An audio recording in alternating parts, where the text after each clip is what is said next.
Veritasfiles here. Bet you're thinking to yourself, this is going to be a first aid video. Well, if you're thinking that, you're wrong.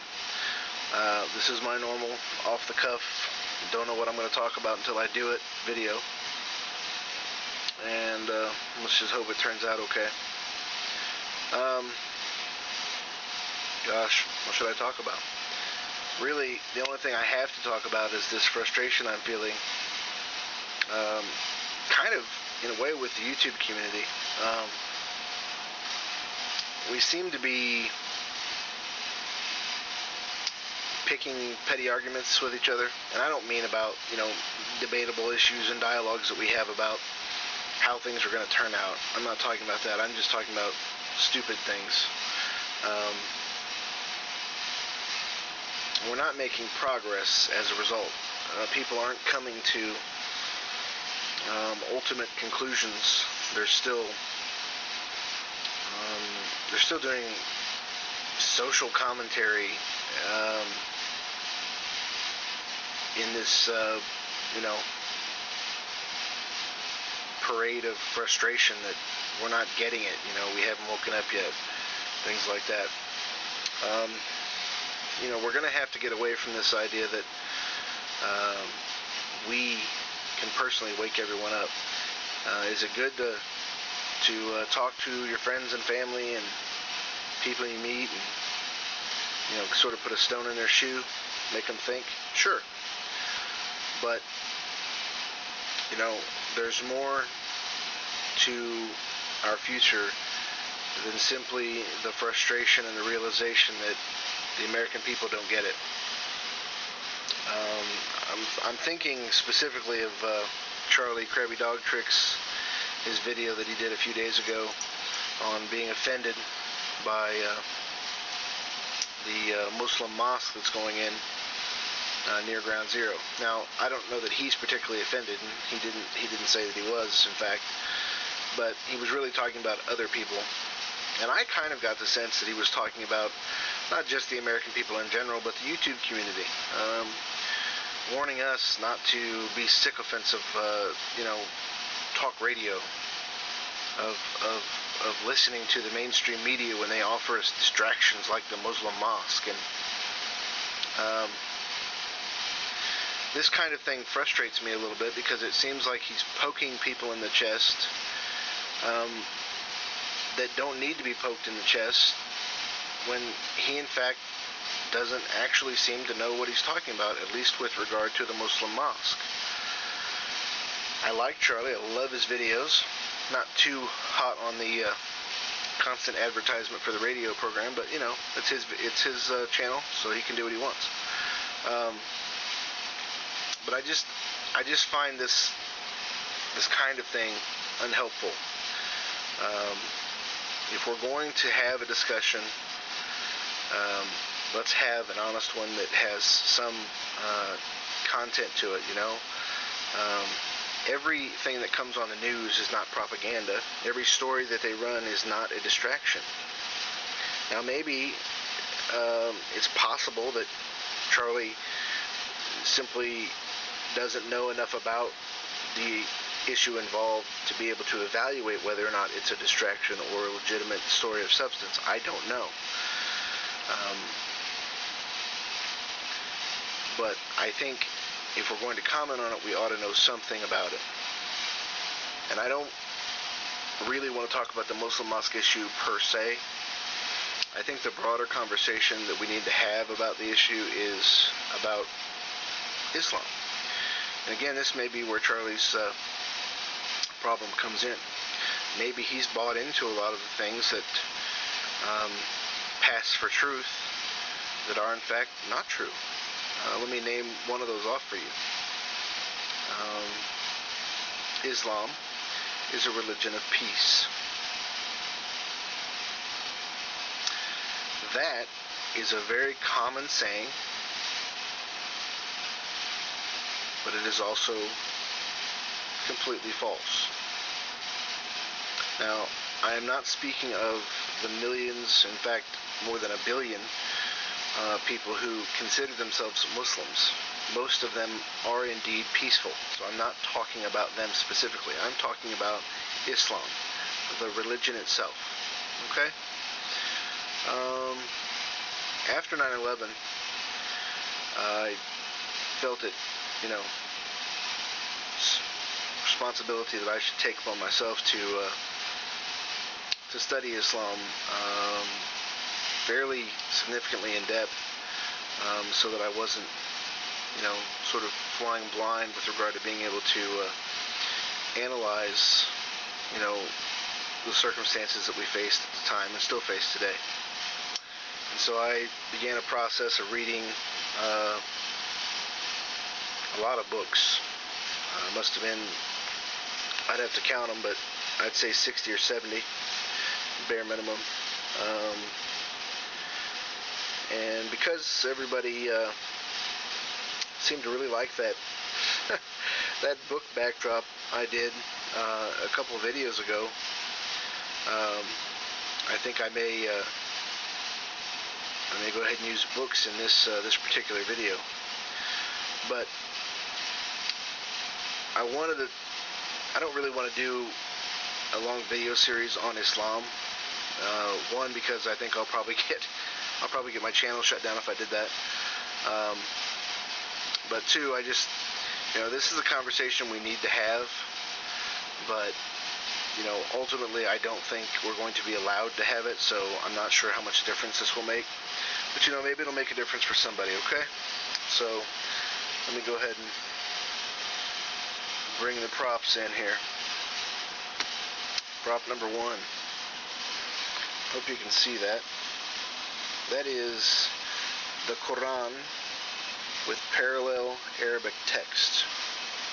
Now, this is the Penguin Classics version. I'm going to tell you that you need to get this particular version because it is one of the least sanitized English versions that you can get. Most of the Western versions have been heavily sanitized. I'm not going to go into the specific verses that have been sanitized, but if you want to get something that is close to the original Arabic in terms of translation, you need to get this particular version. Many of you may or may not know that it is the Muslim belief that you cannot actually read the Quran unless you are reading it in the original classical Arabic. So while you are reading a translation, a true Muslim will not agree that you have actually read the Quran. Okay?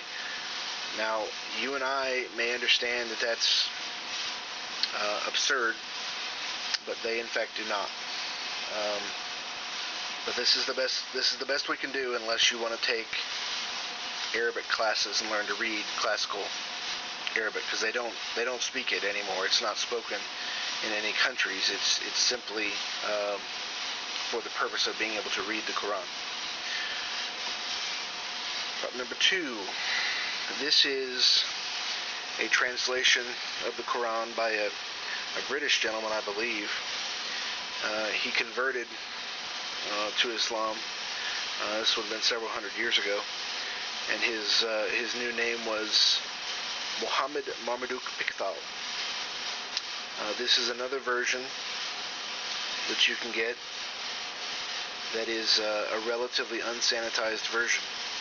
It is written in the King's English, so it's a little bit difficult, but if you're familiar with something like the King James Bible, you should do fine.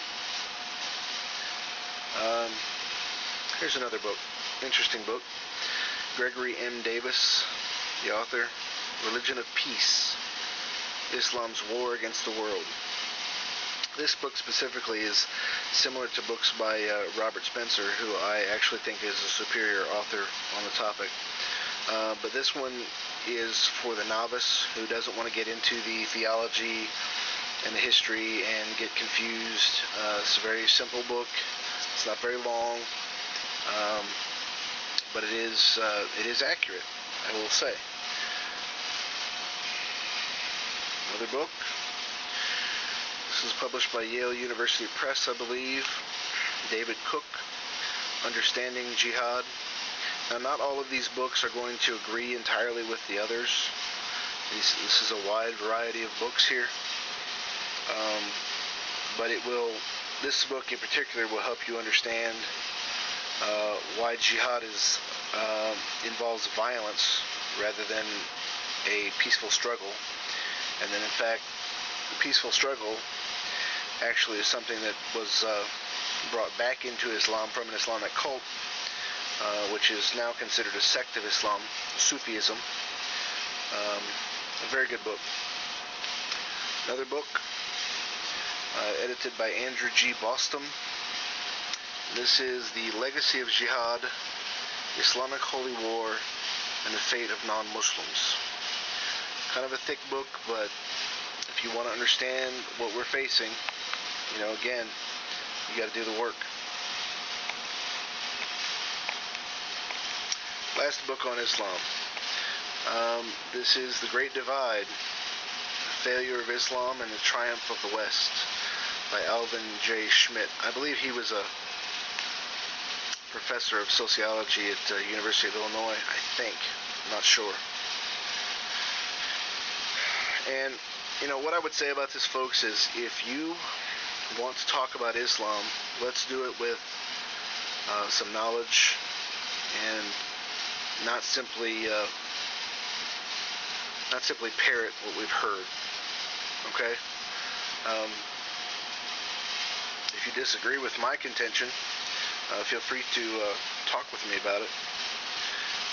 If you want to compare Islam to Christianity or Judaism, feel free to do that as well. Do not tell me that they are analogous, however.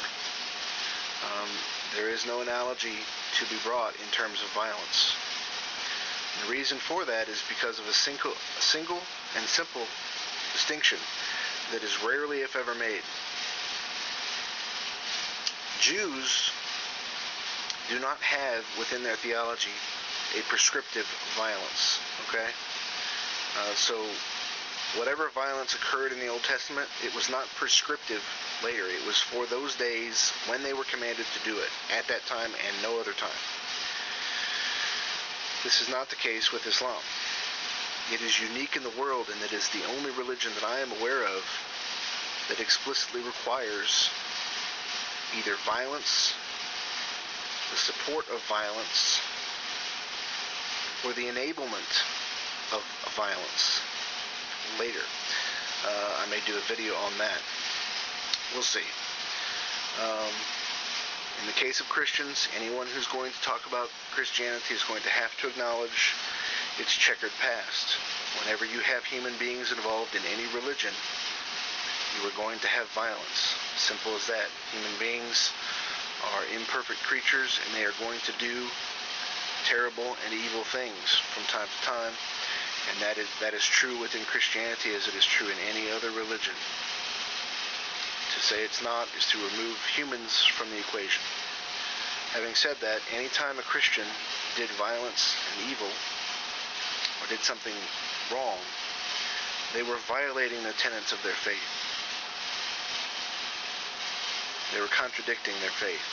This is not the case with Muslims. And finally, I want to recommend this book, Money Reading God, by J. Wesley Richards.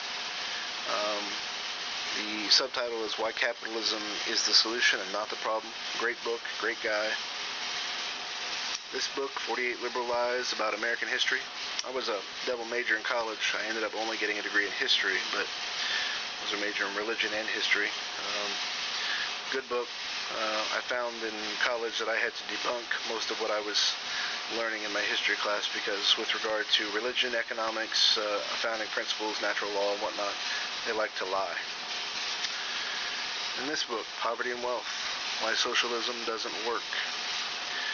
These last three obviously have to do with economics, and they will do you a world of good.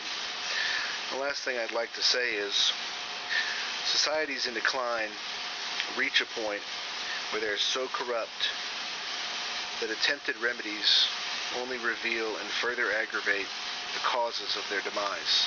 This is where we're at.